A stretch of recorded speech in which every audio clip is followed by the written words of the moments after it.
आज की क्लास में कक्षा 10th का मैथमेटिक्स में प्रश्नावली 5.3 का जो 3 क्वेश्चन बचा हुआ है उसको करके कंप्लीट करेंगे। ठीक है, देखिए क्वेश्चन नंबर 18 क्या है कि केंद्र ए से प्रारंभ करते हुए बारी बारी से केंद्रों ए और बी को लेते हुए त्रिज्याओं 0.5 सेमी, 1.0 सेमी और 1.5 सेमी, 2.0 सेमी डॉट डॉट वाले उत्तरोत्तर अर्धवृत्त को खींचकर एक सर्पिल बनाया गया है।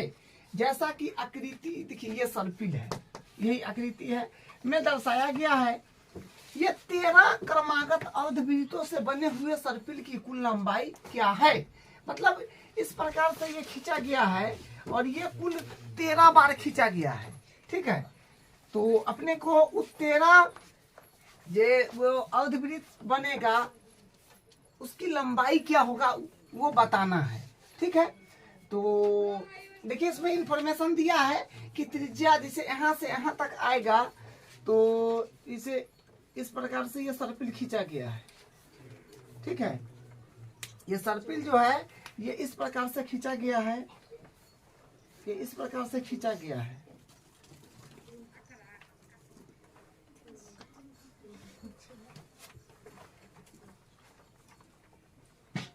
और ये 13 तक जाएगा। ठीक है, 13 बार खींचा जाएगा। और इसमें क्या है कि त्रिज्या जो है दिया है 0.5 सेमी, 1.0 सेमी और 1.5 सेमी और 2.0 सेमी, ये त्रिज्या है। तो त्रिज्या है तो देखिए यहाँ से यहाँ तक जो हो जाएगा, यहाँ से यहाँ तक जो होगा ये त्रिज्या क्या होता है, केंद्र से परिधि के दूरी को हम लोग त्रिज्या बोलते हैं। क्योंकि देखिए एक अर्धवृत्त यहाँ से यहाँ तक तो बन रहा है ना, एक अर्धवृत्त यहाँ से, एक अर्धवृत्त जो है यहाँ से लेकर के यहाँ तक बन रहा है, तो त्रिज्या इसका इतना ही ना होगा जो दिया है 0.5 है पहले। ठीक है, तो ये त्रिज्या हो गया 0.5। फिर उसी प्रकार दूसरा जो है यहाँ से यहाँ तक, इसका त्रिज्या जो है अपने पास ये है 1.0 सेमी। फिर उसी प्रकार इसका जो त्रिज्या है इसका ये है 1.5 सेमी।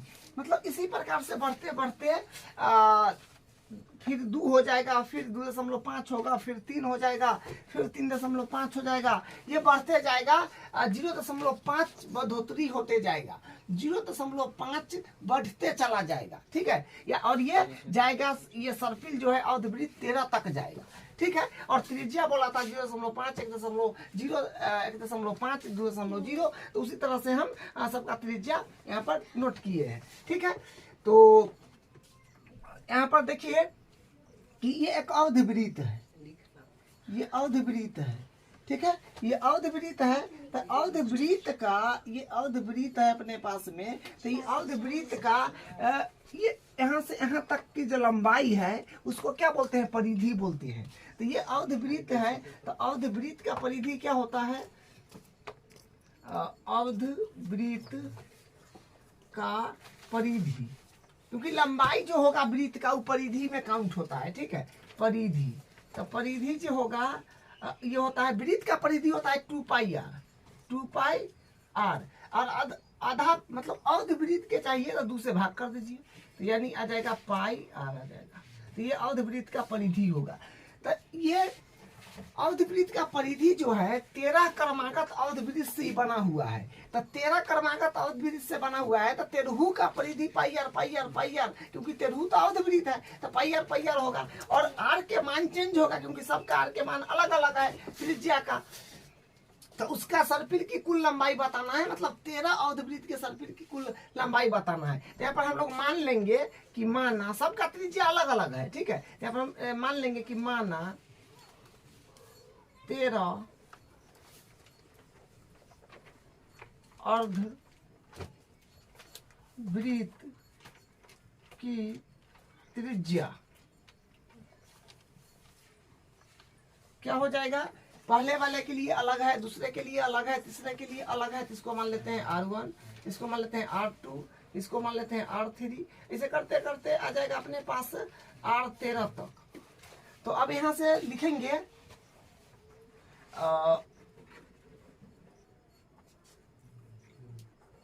अब लिखेंगे क्या कि 13 क्रमागत अवधिवृत्तों की कुल लंबाई, ठीक है। तो या सर्पिल की कुल लंबाई अगर निकाले, सर्पिल की कुल लंबाई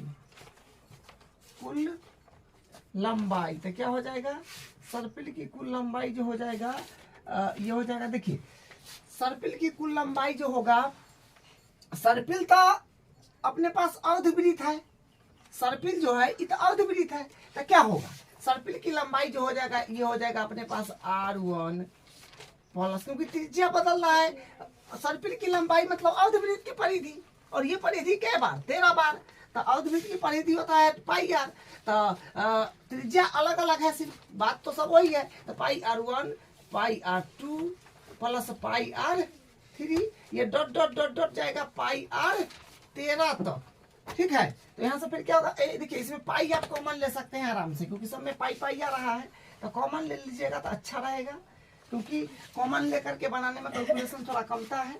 और R1 तो पहले वाला त्रिज्या होगी अपने पास जो है 0.5, तो 0.5 हो जाएगा, प्लस R2 तो R2 अपने पास हो गया दूसरा त्रिज्या जो 1.0 है, प्लस दूसरा तीसरा त्रिज्या जो 1.5 है, जानते हैं कि 0.5 बढ़ाया है, plus dot dot dot dot, यहाँ से क्या करेंगे कि इसका योग निकालेंगे, तो योग निकालने का फॉर्मूला अपने पास क्या है जो आप जानते हैं, एसन का फॉर्मूला है, तो ये पाई है तो पाई लिख दीजिए, फॉर्मूला होता है n/2, ये पाई है ये साथ में रहेगा, ठीक है। मतलब इतना को योग करना है कितना तक, इतना की योग करना है R13 तक, मतलब 13 को पद दे दिया, ठीक है। अगर इसमें आप देखेंगे तो यहाँ पर क्या हो जाएगा, ए का वैल्यू देखिए, यहाँ से ए का वैल्यू हो जाएगा 0.5 और डी का वैल्यू हो जाएगा, जो बाद वाला में से पहले वाला घटाते हैं, मतलब 1.0 में से, मतलब एक है ये 1.0 में से 0.5 जब आप घटाओगे तो 0.5 आएगा, जो डी का वैल्यू हो जाएगा।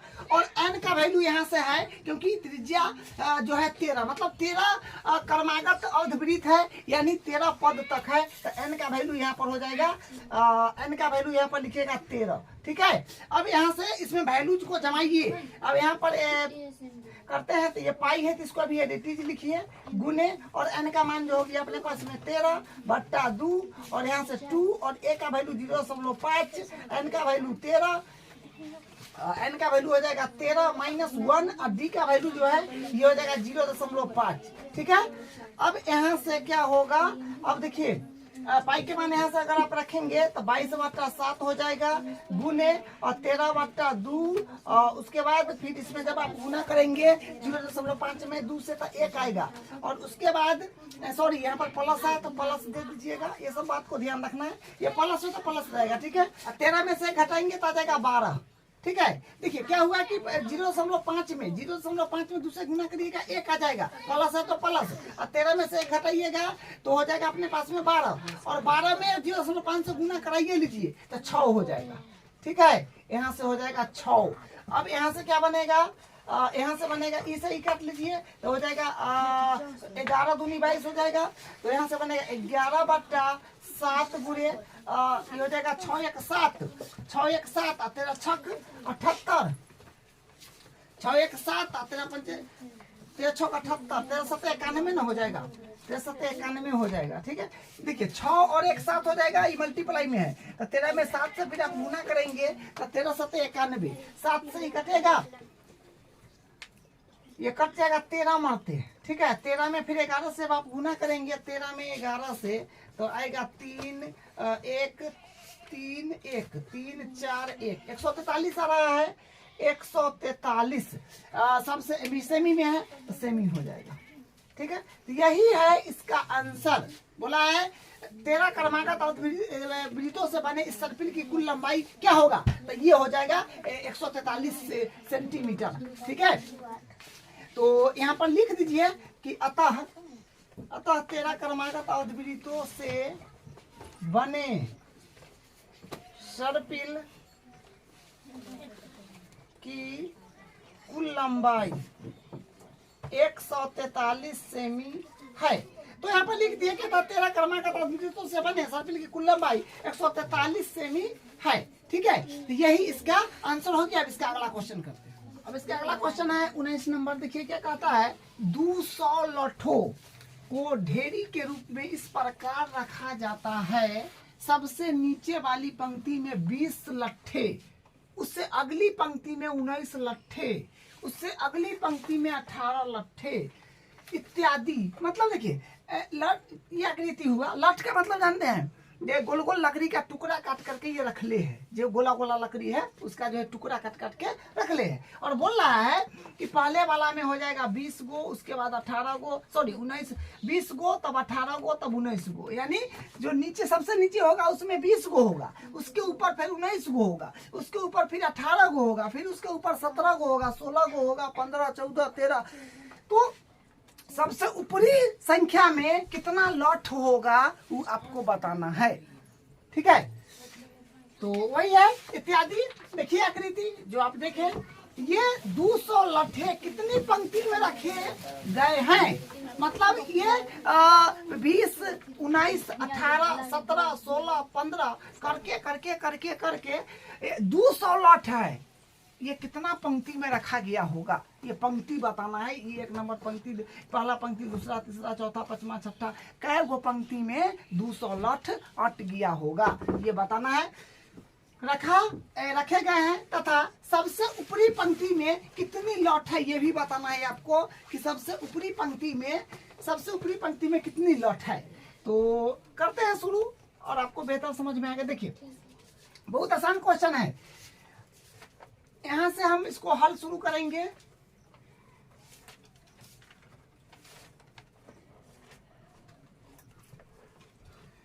आप जान रहे हैं कि यहाँ पर बोला है ना कि सबसे पहली पंक्ति मतलब क्या है, हाँ, सबसे नीचे वाली पंक्ति में 20 लट्ठा है। इसमें है 20 गो लट्ठा, इसमें है 19 गो लट्ठा, इसमें है 18 गो लट्ठा। ये जो है ये 20, 19, 18, 17 करते करते करते करते कितना जाएगा वो तो आपको बताना है, वो तो आप जानते हैं। लेकिन ये कुल लट्ठा ऐसे करते करते जो है ये कुल 200 है। ठीक है, यही ना है। नीचे वाली पंक्ति में 20 गो, फिर 19 गो, फिर 18 गो। अब जय पंक्ति तक जाए वो अपने को ज्ञात करना है। लेकिन कुल लट्ठा यहाँ पर क्या होगा, 200 होगा। ये कुल इस प्रकार का श्रेणी में 200 लठ प्राप्त होगा, अपने पास कुल 200 है। तो यहाँ से हम कह सकते हैं जो अपना से एपी जो बनेगा वो बन रहा है 20, 19, 18, 17, 16, 15 ऐसे ऐसे जा रहा है ये। ठीक है, तो यहाँ पर लास्ट में क्या होगा, मतलब कितना पद तक है वो अपने को मालूम नहीं है, तो n पद मान लीजिए, n पदों तक। ठीक है, n पदों तक जाएगा अपना। ठीक है, तो ये अपना एपी बन गया 20, 19, 18, 17 करके n पदों तक जाएगा, क्योंकि अपने को पता थोड़ी है क्या वो पद तक है। और कुल दे दिया है, कुल जो है ये कुल 200 है। मतलब ये हो गया अपने पास SN हो गया, कुल जो 200 है तो ये SN हो गया जो अपने पास 200 हो गया। ठीक है, और यहाँ से A का वैल्यू ये हो जाएगा, A का वैल्यू हो जाएगा अपने पास 20 और D का वैल्यू हो जाएगा 19 में से 20 घटाइएगा तो माइनस का 1। और हाँ, बस जो इन्फॉर्मेशन उसको लिख लिए हैं। अब फार्मूला लगा देंगे। फार्मूला होता है SN बराबर होता है N/2 2A + N-1 × D। ठीक है, अब देखिए SN, हाँ SN के मान तो अपने पास मालूम है कि कुल है अपने पास, टोटल कितने है 200। यहाँ पर 200 रखिएगा, 200 बराबर n का मान तो पता नहीं है तो एडिटिज रहेगा, और यहाँ से 2 है तो 2, और A का वैल्यू अपने पास 20 तो 20 हो जाएगा, और प्लस है तो प्लस n का वैल्यू थोड़ी पता है तो इसलिए यहाँ n का मान n हो जाएगा एडिटिव। ठीक है, जो वैल्यू नहीं पता है उसको एडिटिव उतार देंगे। और d का वैल्यू अपने पास 1 है माइनस का, तो -1। अब यहाँ से क्या होगा, अब देखिए यहाँ से काम कीजिए, ये 2 है यहाँ पर, ये है क्या बोलते हैं डिवाइड में, उधर मल्टीप्लाई में चला जाएगा। अब 200 दूनी हो जाएगा 400, तो 400 बराबर n, और यहाँ से हो जाएगा 20 दूनी 40, प्लस, और इसको आप मल्टीप्लाई कर ले, क्योंकि मल्टीप्लाई में माइनस है तो मल्टीप्लाई करेगा तो माइनस के एक में एन से कीजिएगा तो माइनस के एन हो जाएगा, माइनस के एन इकाई एन, माइनस माइनस प्लस एक इकाई एक, ठीक है। अब यहाँ से फिर n से भी मल्टीप्लाई आपको कराना पड़ेगा, तो n से मल्टीप्लाई करिए 400 बराबर 40 में n से कीजिएगा तो 40n हो जाएगा, माइनस फिर n में n से कीजिएगा तो n स्क्वायर हो जाएगा, प्लस है तो प्लस, फिर n में 1 से कीजिएगा तो n हो जाएगा, n हो जाएगा, ठीक है। अब यहाँ से क्या होएगा देखिए, अब इसमें आप हाँ 400 है तो 400 बराबर 40 एन और एक एन 41 एन हो जाएगा, ठीक है। 40 एन और एक एन 41 एन, तो 41 एन और माइनस एन स्क्वायर, ठीक है। अब हम यहाँ से क्या कर रहे हैं, इस सब को बराबर के उस तरफ ले रहे हैं, ठीक है। माइनस में एन स्क्वायर है तो उधर जाएगा तो प्लस में एन स्क्वायर हो जाएगा, ठीक है। और देखिए यह है 41 एन प्लस में इधर बराबर उधर जाएगा तो माइनस में हो जाएगा 41 एन और बराबर 1 मिनट, और ये 400 है तो 400 अपना एडिटीज पल्से में रहेगा और बराबर 0। अब यहाँ पर क्या देखने को मिल रहा है कि n में द्विघात समीकरण बन गया है, n में द्विघात समीकरण बना है। तो यहाँ से आप इसको द्विघात समीकरण बना है तो इसको आप जो विधि से आपको अच्छा लगे हल कर लीजिए, गुणनखंड सोच लीजिए या श्रीधाराचार्य सूत्र लगा दीजिए। मतलब ये n में द्विघात समीकरण बन गया है तो इसमें आप श्रीधाराचार्य सूत्र से बना लीजिए या गुणनखंड तोड़ लीजिए, आपको जैसे अच्छा लगे। इसको गुणनखंड भी तोड़िएगा तो यहाँ से आएगा माइनस का 16 माइनस का 25, क्योंकि देखिए गुणनखंड हम लोग तोड़ते हैं सब जानते हैं ना। माइनस के 41 को माइनस में 41 है, इसको इसी दो संख्या में ब्रेक करना है जो जोड़ने और घटाने पर माइनस का 41 बन जाए और गुना करने पर यहाँ पर कुछ नहीं है तो 1 गुने 400, तो उसी को गुना करने पर 400 बन जाए तो ये संख्या हो जाएगा माइनस का 16 माइनस का 25। माइनस के 16 माइनस के 25 को जोड़िएगा ना तो माइनस में 41 बन जाएगा। इसको जब आप गुना कीजिएगा तो 400 प्लस क्या बन जाएगा, गुना में माइनस माइनस प्लस होता है। तो यहाँ से हम फैक्टर सोचे हैं इसका, उसी से कर देते हैं। देखिए अंक थोड़ा बड़ा है और आपको एकदम से फैक्टर ना सोचने आए, यहाँ पर जो है अंक थोड़ा सा बड़ा है, ठीक है। अगर आपको एकदम से फैक्टर ना सोचने आए तो द्विघात सूत्र लगा करके आप आगे बढ़ जाइए, कहीं से कोई गलती होने की संभावना नहीं रहेगा, ठीक है।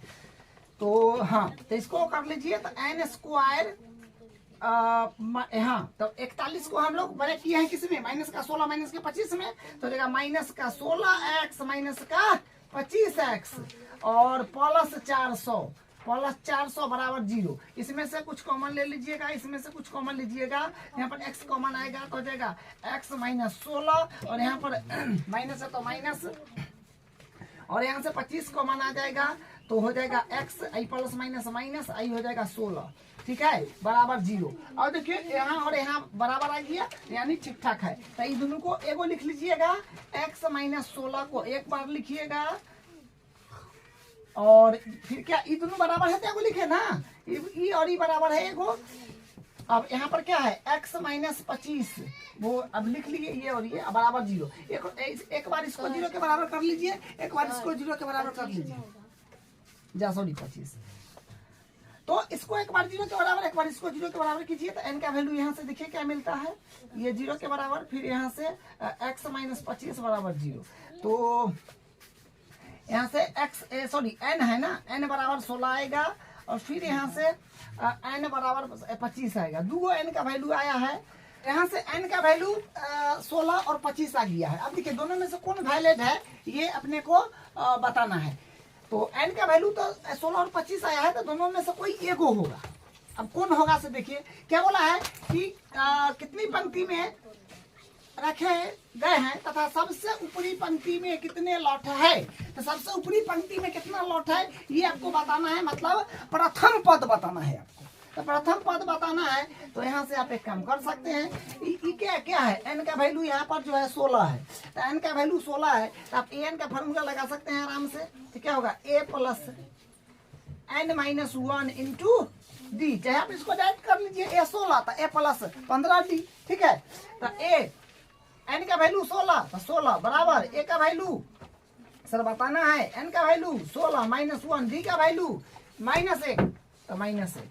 तो यहाँ से देखिए a 16 हो जाएगा, a 16 बराबर, और a का वैल्यू जो है अपने पास 20 है तो 20 हो जाएगा, और प्लस 15 में से 16 में से किया तो 15, और 15 -1 से गुना कीजिएगा तो -15 हो जाएगा, -15। ठीक है, तो यहाँ से क्या आएगा a 16, तो a 16 जो होगा अपने पास ये 5 हो जाएगा। ठीक है, ये 16 5 आएगा।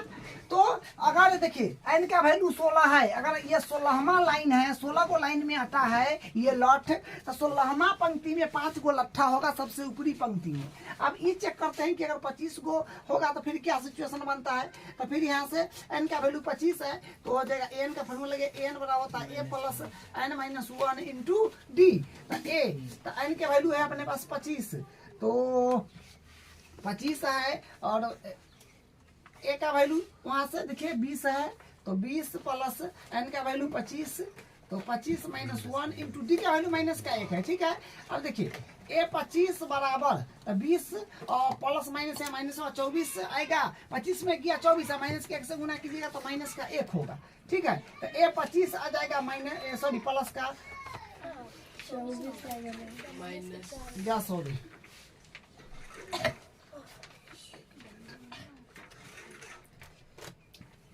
तो a 25 बराबर, तो देखिए 20 और प्लस है तो प्लस होगा, लेकिन यहाँ पर 24 में से 25 में से एक जाएगा तो 24 होगा, 25 में घटेगा 24, फिर -1 से गुना किएगा तो माइनस में 24 आ जाएगा।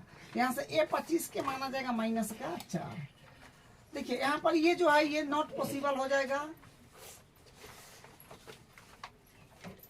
ये जो है ये संभव नहीं है, क्योंकि देखिए ऐसे भी आप जान पा रहे हैं कि 20 है, 19 है, 18 है, 17, 16, 15 करते करते क्या होगा, एक आएगा माइनस तक, -4 थोड़ी आ सकता है, इसमें -4 नहीं आएगा। ठीक है, तो इसलिए ये नॉट पॉसिबल हो गया। यहाँ पर जो है ये 16 मतलब n का वैल्यू 16 वैलिड होगा, n का मान 25 वैलिड नहीं होगा, क्योंकि -4 जो है पंक्ति नहीं हो सकता है, या तो पंक्ति होगा या नहीं होगा, माइनस में कितना हो जाएगा, इसलिए ये वैल्यू नहीं होगा, इसलिए लिखे नॉट पॉसिबल। ये 16 गो पंक्ति होगा, और ऊपरी पंक्ति में क्या होगा 5 गो लॉट होगा।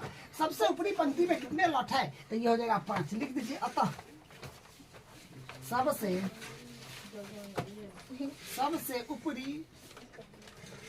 सबसे ऊपरी पंक्ति में 5 लॉट होंगे, 5 लट्ठे होंगे।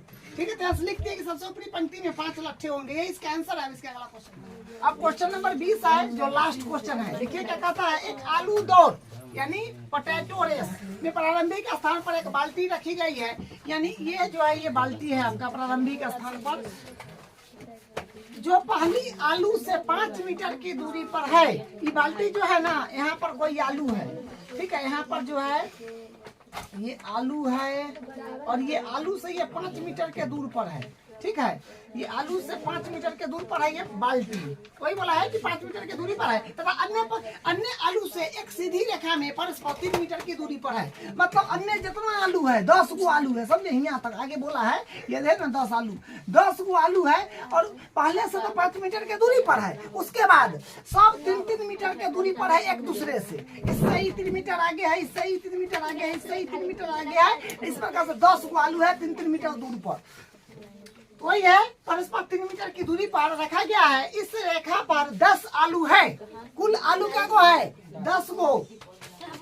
देखिए आकृति जो आप देख रहे थे, प्रत्येक प्रतियोगिता बाल्टी से चलना प्रारंभ करेगा। मतलब जितना प्रतियोगिता है वो बाल्टी से चलना प्रारंभ करेगा। मतलब वो व्यक्ति जो है वो यहाँ से चलना प्रारंभ करेगा, यहाँ से आएगा, मतलब यहाँ से दौड़ेगा, आलू उठाएगा रख देगा, आएगा आलू उठाएगा रख देगा। ठीक है, जो होता है ना ये खेल होता है, प्रतियोगिता कराया जाता है स्कूल कॉलेज में, वो वाला है। ठीक है, तो चला प्रारंभ करती है, निकटतम आलू को उठाती है, उससे लेकर वापस आकर बाल्टी में डालती है। दूसरा आलू उठाने के लिए वापस दौड़ती है, उसे उठाकर वापस बाल्टी में डालती है, और वह ऐसा तब तक करती है जब तक सभी आलू बाल्टी में न आ जाए। इसमें प्रतियोगी को कुल कितनी दूरी दौड़ना पड़ेगा।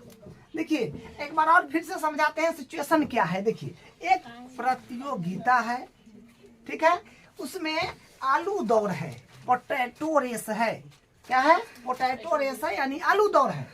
प्रारंभिक स्थान पर एक बाल्टी रखा गया है और उस बाल्टी मतलब जहां बाल्टी है वहां से जो क्या बोलते हैं प्रतियोगी, वो बाल्टी है वहां से प्रारंभिक स्थान से जहां पर बाल्टी है वहां से प्रतियोगी दौड़ेगा और निकटतम आलू को उठाएगा और फिर रखेगा, फिर दूसरा आलू के लिए आएगा दौड़ को, उसको उठाएगा फिर रखेगा, फिर वहां से आएगा, फिर अगला आलू उठाएगा फिर वहां पर रखेगा। ठीक है, तो इस तरह से आते जाएगा। तो देखिए इसमें क्या होगा कि जैसे मान लीजिए कि यहाँ पर क्या है, देखिए ये आलू जो है पहला ये 5 मीटर के दूर पर है।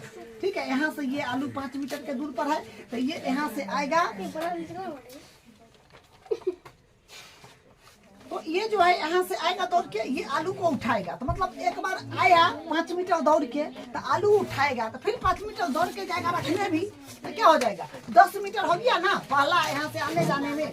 फिर उसी प्रकार अगला आलू उठाएगा तो यहाँ तक तो 5 मीटर था, फिर यहाँ आएगा तो 3 मीटर हो गया। तो मतलब यहाँ से आने में उसको 3 मीटर, सॉरी 5 मीटर आई 3 मीटर 8 मीटर, और जाने में फिर 8 मीटर तो 16 मीटर। फिर अगला आलू उठाएगा तो ये यहाँ तक 8 मीटर था, फिर 3 मीटर बढ़ गया, तो 8 और 3 11, तो 11 मीटर आएगा। तो तीसरा आलू उठाएगा फिर जाएगा, मतलब आज एक बार आने में एक बार जाने में दूरी दुगुना हो रहा है। तो यहाँ पर क्या हुआ, ये 11 है तो 11 आया, फिर 11 जेबो किया ना, मतलब जेबो किया तो 22 हो गया। तो ये अपना जो है एपी बन जाएगा। ठीक है, यहाँ से क्या बन रहा है, समांतर श्रेणी जो बन रहा है वो बन रहा है अपने पास पहले 10 बन रहा है, क्योंकि यहाँ से आया आलू उठाया जो 5 मीटर के दूरी पर है, तो आने में 5 मीटर फिर जाने में 5 मीटर, तो 10 मीटर।